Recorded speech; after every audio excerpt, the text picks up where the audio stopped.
అప్పుల బాధలు వెంటాడుతున్నాయా? అయితే 6 JVR వారి జాతిరత్నాలు ధరించండి. నమస్తే. వైసీపీ మాజీ మంత్రి అంబటి రాంబాబు అమరావతి గురించి మళ్ళీ అవాకులు చవాకులు పేలిన పరిస్థితుంది. అసలు ప్రపంచ స్థాయి రాజధాని అంటా ఉన్నారు, సింగపూర్ అంటా ఉన్నారు, లండన్ అంటా ఉన్నారు. అసలు మింగ మెతుకులేదు కానీ మీసాలకి సంపెంగు నూనె అవసరమా? ఈ కామెంట్ చేశారు అంబటి రాంబాబు. రాజధాని విషయానికి వచ్చేసరికి ఎందుకు ఇంకా ఈ విధంగా దిగజారుడు వ్యాఖ్యలు చేస్తూనే ఉన్నారు? రాజధాని మీద ఇంకా కుట్ర చేస్తున్నటువంటి పరిస్థితి ఉందా? అలాగే అర్థం చేసుకోవాలా? దీని గురించి మాట్లాడదాం. అనలిస్ట్ కట్టా కార్తిక్ గారు మనతో ఉన్నారు.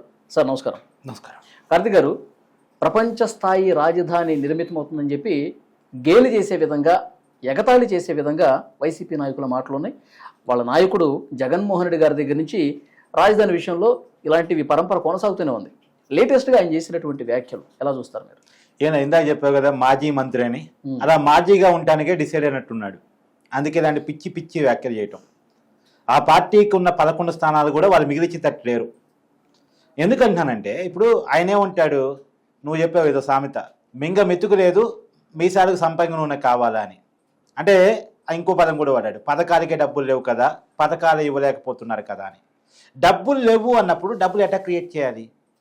ఇప్పుడు ప్యాలెస్లో కూర్చొని బట్టలు నొక్కితే డబ్బులు రావుగా, డబ్బులు క్రియేట్ చేయాలి కదా. డబ్బులు క్రియేట్ చేయటం కోసమే రాజధాని నిర్మాణం, డబ్బులు క్రియేట్ చేయటం కోసమే పెట్టుబడుల ఆకర్షణ, డబ్బులు క్రియేట్ చేయటం కోసమే పరిశ్రమల ఏర్పాటు, డబ్బులు క్రియేట్ చేయటం కోసమే ఉద్యోగాలు కల్పించే బాధ్యతను నెత్తి మీద పెట్టుకున్నారు కూటమి నాయకులు. ఇప్పుడు ఒకదానికి ఒకటి కొనసాగింపు ఉంది.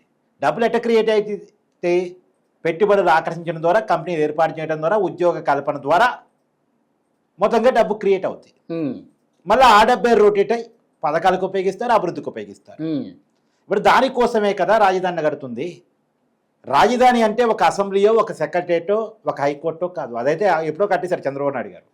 అది మాత్రమే కాదు, ఒక సెల్ఫ్ సస్టైన్డ్ సిటీ, తను బతుకుతూ రాష్ట్రాన్ని బతికించగల నగరం. ఇప్పుడు హైదరాబాదు తెలంగాణను ఎలా బతికిస్తుందో అలా బతికించగలిగే నగరం, దాన్ని క్రియేట్ చేస్తున్నారు. ఇలా క్వాంటమ్ వ్యాలీ ఎందుకు క్రియేట్ చేశారు? రాష్ట్రాన్ని బతికించే ఒక సిటీలో భాగంగా క్వాంటమ్ వ్యాలీ అనే దాన్ని ఒకదాన్ని ఎస్టాబ్లిష్ చేశారు. ఇలా ప్రపంచానికి అత్యంత వేగంగా పనిచేసే కంప్యూటర్ని అమరావతి వేదిక నుంచి అందించబోతా ఉన్నారు. ఎంత గొప్ప విషయం చెప్పండి. ఇలా ప్రపంచం మొత్తం కూడా అయితే వైజాగ్ లేదా అమరావతి వైపు చూస్తుంది. ఇలా ప్రపంచంలోనే అతిపెద్ద డేటా సెంటర్స్ ఎక్కడ ఉన్నాయంటే వైజాగ్లో ఉన్నాయని చెప్పుకునే పరిస్థితి. కొన్ని లక్షల కోట్ల పెట్టుబడులు వైజాగ్ కేంద్రంగా ఎస్టాబ్లిష్ అవుతూ ఉన్నాయి. ఒకేపేమో వైజాగ్ కేంద్రంగా ఐటీ హబ్ని ఏర్పాటు చేస్తున్నారు. ఇంకో వైపునేమో మన అమరావతి వేదికగా డీప్ టెక్నాలజీని, క్వాంటమ్ టెక్నాలజీని, ఇలాంటి వాటిని ఎస్టాబ్లిష్ చేస్తున్నారు. కార్పొరేట్ ఆఫీసులన్నీ కూడా అమరావతి వేదిక పెడుతూ ఉన్నారు. మొన్న చూసావు కదా, 25 బ్యాంకుల కార్యాలయాలని, హెడ్ ఆఫీసులని అమరావతి వేదికగా ఒకే చోట ప్లాన్ చేసి శంకుస్థాపన చేశారు. ఓకే, అంటే దీన్ని ఎలా చూడాల్సిన పరిస్థితి కనబడుతుంది. ఇంకోవైపు మ్యానుఫ్యాక్చరింగ్ యూనిట్స్ రాయలసీమలో పెడతా ఉన్నారు, ఎందుకంటే అక్కడ భూమి ఎక్కువ ఉంది కాబట్టి. కియా గతంలో చంద్రబాబు నాయుడు గారు అధికారంలో ఉన్నప్పుడు ఎలా పెట్టారు, ఇప్పుడు అలా పెడతా ఉన్నారు. అంటే ఇది కదా రాష్ట్రానికి కావాల్సింది. అంటే ఇవన్నీ ఎందుకు కనపట్లేదు వైసీపీ వాళ్ళకి? కనపడక కాదు, అంటే వాళ్ళ ఆలోచన ఏంటంటే అమరావతి కట్టారనుకో, అమరావతి రాజధానిగా తయారైందనుకో, ఆంధ్రప్రదేశ్ ఉన్నన్నాళ్ళు ఆంధ్రప్రదేశ్ రాజధాని ఏంటి అన్నప్పుడల్లా అమరావతి పేరు చెప్తారు. అమరావతి పేరు వినపడ్డప్పుడల్లా, చెప్పినప్పుడల్లా దీన్ని ఎవరు కట్టారు అంటే చంద్రబాబు నాయుడు గారి పేరు చెప్తారు. అంటే చంద్రబాబు నాయుడు గారు ఉన్నా ఉండకపోయినా అమరావతి కనపడుతూనే ఉంటుంది. ఆయన అధికారంలో ఉండొచ్చు, ఉండకపోవచ్చు. అమరావతి కనపడినంత కాలం చంద్రబాబు నాయుడు గారి పేరు వినపడుతూనే ఉంటుంది. ఇప్పుడు ఎలాగైతే హైదరాబాద్ న్యూ సిటీలో చంద్రబాబు నాయుడు గారి పేరు, ఆయన తెలంగాణ రాజకీయాలు యాక్టివ్గా లేదు, టీడీపీ యాక్టివ్గా లేదు, చంద్రబాబు నాయుడు గారు అసలు ఎప్పుడు తెలంగాణ రాజకీయాలు వదిలేశారు. అయినా తెలంగాణ రాజకీయ నాయకులు అప్పుడప్పుడు చంద్రబాబు నాయుడు గారి పేరు తలుస్తూ ఉంటారు. హైదరాబాద్ గురించి చర్చ వచ్చినప్పుడల్లా చంద్రబాబు నాయుడు గారి పేరు చర్చకు వస్తూ ఉంటుంది. రేపు అమరావతి గురించి చర్చ వచ్చినప్పుడల్లా చంద్రబాబు నాయుడు గారి పేరు చర్చకు వస్తూనే ఉంటుంది. కొన్ని దశాబ్దాల తర్వాత, కొన్ని శతాబ్దాల తర్వాత కూడా చంద్రబాబు నాయుడు గారి పేరు చర్చకు వస్తూనే ఉంటుంది. అంటే చంద్రబాబు నాయుడు గారి బ్రాండు బతికుంటుంది, చంద్రబాబు నాయుడు గారి బ్రాండ్ ఎప్పుడూ సజీవంగా ఉంటుంది.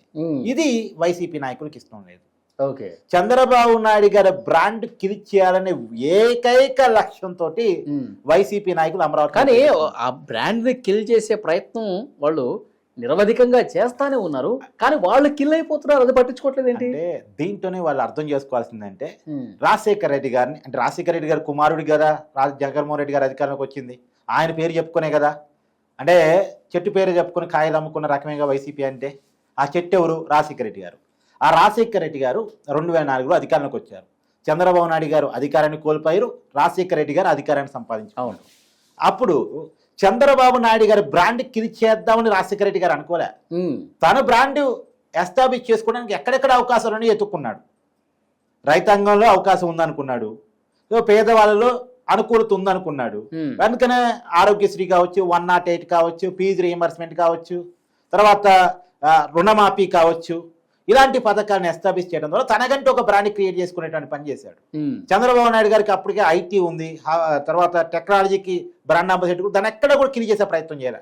అప్పటికే చంద్రబాబు నాయుడు గారు భూమి సేకరించి పెట్టినటువంటి శంషాబాద్ ఎయిర్పోర్ట్ని రాజశేఖర రెడ్డి గారు ఆపరేట్గా కట్టారుగా. అవును, కట్టారు. కాకపోతే ఏం చేశారు? కాంగ్రెస్ నాయకుడు పేరు పెట్టుకున్నారు. అదే టీడీపీ టైంలో కంప్లీట్ అయ్యి ఉంటే ఎన్టీఆర్ పేరు వచ్చి ఉండేది. కాంగ్రెస్ టైంలో కంప్లీట్ అయింది కాబట్టి రాజీవ్ గాంధీ పేరు పెట్టుకున్నారు. ఇప్పుడు చంద్రబాబు నాయుడు గారు ఓఆర్ఆర్ స్టార్ట్ చేశారు, దాన్ని ఆపలేదుగా. ఔటర్ రింగ్ రోడ్ని కన్ను చేశారుగా, కానీ వాళ్ళు కాంగ్రెస్ నాయకుడు పేరు పెట్టుకున్నారు. అంటే రాజశేఖర రెడ్డి గారు ఎక్కడ కూడా చంద్రబాబు నాయుడు గారు బ్రాండ్ కిలి చేద్దాం అనుకోలే, తనకు బ్రాండ్ బిలి చేసుకుందాం అనుకున్నారు. ఎప్పటికైనా గుర్తుపెట్టుకోవాలి, బ్రాండ్ కిలి చేద్దాం అనుకుంటే జరిగే పని కాదు.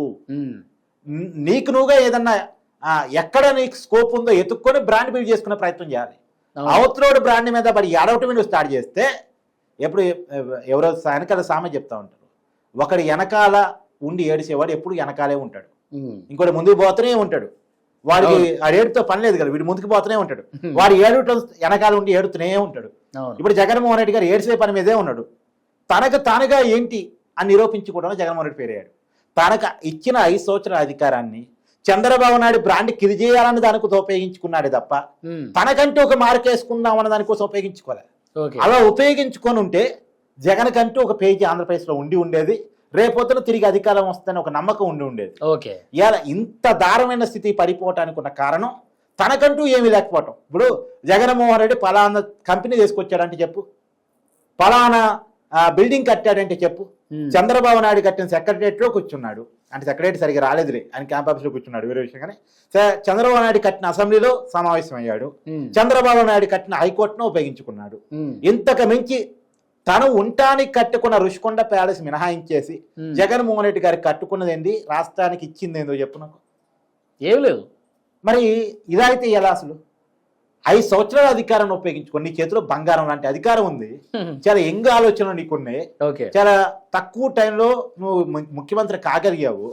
అంత మంచి అవకాశాన్ని ఉపయోగించుకుని అందులో 151 మంది ఎమ్మెల్యేలు, నువ్వు ఏ నిర్ణయం తీసుకున్నా వ్యతిరేకించే పరిస్థితి అవతల వాళ్ళకి లేదు, ఆపగలిగే పరిస్థితి అవతల వాళ్ళకి లేదు. అంత మంచి అవకాశాన్ని ఉపయోగించుకొని ఎంతసేపటికి అవతల వారి బ్రాండ్ కిలి చేద్దామని దాని మీద నువ్వు ఉన్నావు తప్ప నీకంటే ఒక మార్క్. ఇప్పుడు 3 రాజధానులు అన్నావు, వాళ్ళు కనీసం 3 రాజధానుల్లో 3 బిల్డింగ్లు కట్టి ఇదిగో ఇదా నా ప్లానింగ్ అనుకున్నాను అని అంటే ప్రజలు కన్విన్స్ అయ్యేవాళ్ళేమో. కానీ నువ్వు చేసింది ఏంది? ఇప్పుడు ప్రజల్ని కన్విన్స్ చేయడానికి వేరే ఒకటి చేసి ఉండాలి కదా, నీ కాన్సెప్ట్ తగ్గట్టు. కేవలం నువ్వు 3 రాజధానులను దేనికోసం? అమరావతిని కిలి చేయడం కోసం తప్ప నువ్వేదో కట్టాలని ఏదో నిర్మించాలని కాదు. ఎందుకు అమరావతిని కిలి చేయాలనుకున్నావు? అది చంద్రబాబు నాయుడు గారు శంకుస్థాపన చేసిన సిటీ కాబట్టి.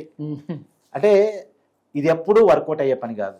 దాని నుంచి వైసీపీ ఆలోచన మార్చుకోకుండా ఉంటే, ఇందాక నేను అన్నాను కదా, నువ్వు ఫస్ట్ స్టార్టింగ్లో ఇంట్రోలో స్టార్ట్ చేసావు, మాజీ మంత్రి, మాజీ ఎమ్మెల్యే, మాజీ ముఖ్యమంత్రి, ఎప్పటికీ ఆ మాజీ అని చదువుకోవాలంతే. మొత్తం వాళ్ళ నాయకుడు ఆయన, ఆ పరివారం మొత్తం కూడా మాజీలుగానే మిగిలిపోతారు. అంతే.